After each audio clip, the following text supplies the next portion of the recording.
দেখেন সারাদিন এত কষ্ট করি, তারপরও যখন জামাই বলে যে তুমি তো আগের মতো খেয়াল রাখো না, তখন কেমন লাগে বলেন তো। কি আর করার, আজকে জামাইয়ের পছন্দের সব রান্না করলাম। হ্যালো এভরিওয়ান, আসসালামু আলাইকুম। কেমন আছেন সবাই? আশা করছি সবাই অনেক অনেক ভালো আছেন। আলহামদুলিল্লাহ আমরাও ভালো আছি। চলে আসলাম আমার আরও একটা ছোট্ট ব্লগ ভিডিও নিয়ে। আশা করছি বরাবরের মতো আজকের ভিডিওটি আপনাদের ভালোই লাগবে। আজকে তেমন আর কোনো ভিডিও করি নাই, একেবারে জাস্ট রান্না বাড়ার ভিডিও করেছি, সেটাই শেয়ার করছি। এখানে আজকে দেশি মুরগি রান্না করব। অনেক দিন পর বাসায় দেশি মুরগি রান্না হচ্ছে, সেটা শুধু হচ্ছে আমার জামাইয়ের জন্য। কাল রাতে সে বলল আমি নাকি তার আগের মতো খোঁজ খবর রাখি না, খেয়াল রাখি না, এই সে আর অনেক কিছু বলেছে। তো রাতে চিন্তা করেছি যে আজ সকালে উঠেই তার পছন্দের সবগুলো রান্না করব।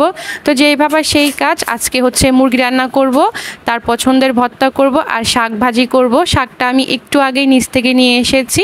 এই যে এখানে হচ্ছে এক আটি শাক আছে, বেচে কুটে ধুয়ে বসিয়ে দিয়েছি। আমি জানি আপনারা অনেকেই হয়তো কলমি শাকটা খান না, বাট আমার বাসায় কলমি শাক মেয়ের বাবা দুইজনেই হচ্ছে খুব বেশি পছন্দ করে। তো কি আর করার, একটু কষ্ট হলেও সেটাই নিয়ে আসলাম।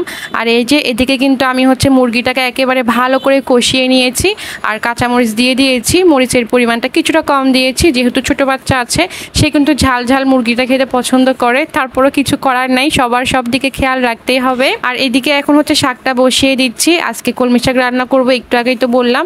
এখানে হচ্ছে পেঁয়াজ, কাঁচামরিচ, রসুন দিয়ে দিয়েছি একটু বেশি করে, হালকা একটু ভাজি, আমি বেশি ভাজি না। তারপর হচ্ছে শাকটা দিয়ে দিই।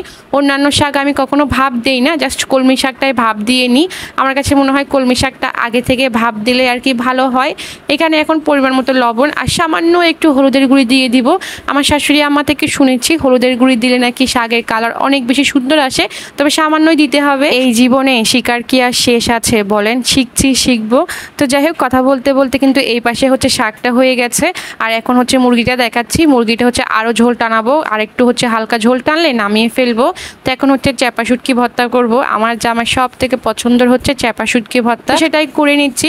আপনারা যে যাই বলেন না কেন, ভর্তা ভাত কিন্তু ভর্তা করতে কিন্তু অনেক ভেজাল। শাক ভাজি, ভর্তা এসব করতে কিন্তু একটু বেশি সময় লাগে, মাংস রান্না করতে সময় কমই লাগে। তো কি আর করার, আমি হচ্ছে শুটকিটা ভালো করে পরিষ্কার করে ভেজে নিয়েছি হালকা। এখানে হচ্ছে রসুন, পেঁয়াজ, কাঁচামরিচ, কিছু শুকনা মরিচ ভালো করে ভেজে নিচ্ছি।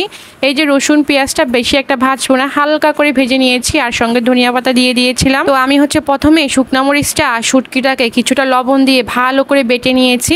আর এখন হচ্ছে ভাজা পেঁয়াজ আর হচ্ছে রসুন, তারপর ধনিয়া পাতা দিয়ে খুব ভালো করে ভেজে নিলাম। আর এই যে বাটনার মধ্যে এখন হচ্ছে আমি কিছুটা গরম ভাত নিয়ে নিয়েছি, আর হচ্ছে দেশি মুরগির হচ্ছে পা নিয়ে নিব। আমার কাছে কিন্তু ভর্তা দিয়ে দেশি মুরগির পা খেতে অনেক বেশি পছন্দ করে। আমি জানি আপনারা এটাও অনেকে পছন্দ করেন না।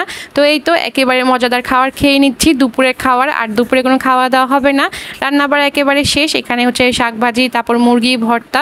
আজকে ভিডিওতে কিছুটা নয়েস এসেছে হয়তো, সেজন্য আমি আন্তরিকভাবে দুঃখিত। আজকে বাবু আমার পাশে বসেছিল। তো যাই হোক, এই ছিল আমার আজকের ভিডিও। আপনাদের কার কাছে কেমন লেগেছে অবশ্যই জানাবেন। সবাই খুব খুব ভালো থাকবেন। সবাইকে আসসালামু আলাইকুম, খুদা হাফেজ।